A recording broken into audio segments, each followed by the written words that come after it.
there's an interesting tension for me personally, and it's between the inner world and the outer world.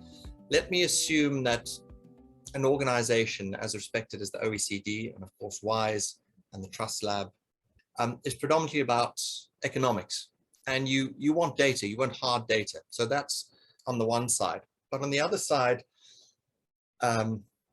you have this inner world of the individual from which kindness, for example, comes, or reciprocity comes, or being interested in the other.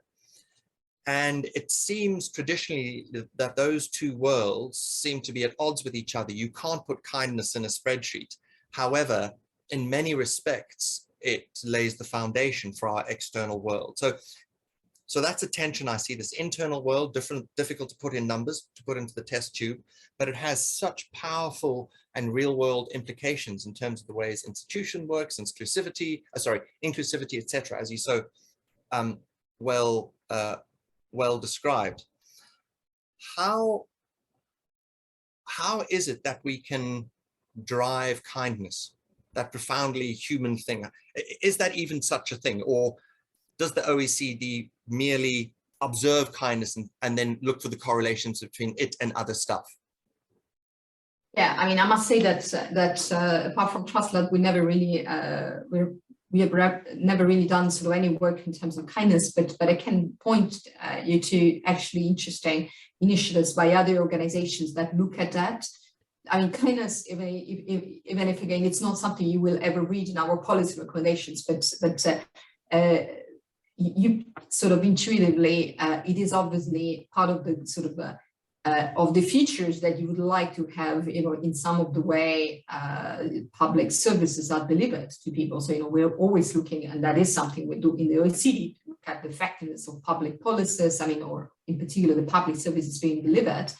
And again, we don't frame that through kindness, but what we're saying is obviously is the importance of making sure that these are people-centered, these are inclusive in the sense that they are conveying, good values of considerations for people, of human dignity. And so from that point of view, we've done work about recognition. And so that's the wording we're using: recognition, recognizing the others, recognizing the people, recognizing their identity, their sense of belonging.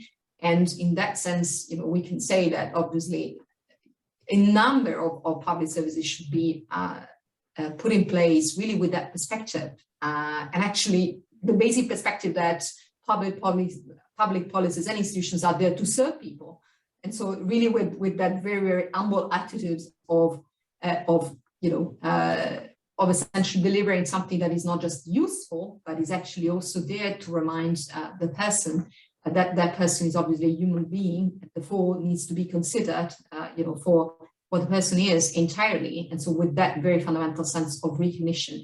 So again, we don't use the word kindness, not yet. The tension between economics and kindness, actually, first of all, quite interesting. I think economists started attracted to the notion of trust very, very early on, because they actually realized that trust is not just the social glue of society, it's not only what sort of holds societies together, it's also what very often holds economies together, is well known to actually lower the transaction costs and actually underpins a number again of sort of commercial relationships. That said, indeed, when we're talking about sort of economies, we're not talking about, we're talking about market economies, and those need to also operate with rules.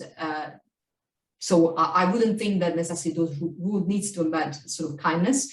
Nevertheless, those rules more and more need to take into account values. They need to take into account norms, for instance, such as fairness, the sense of justice of people.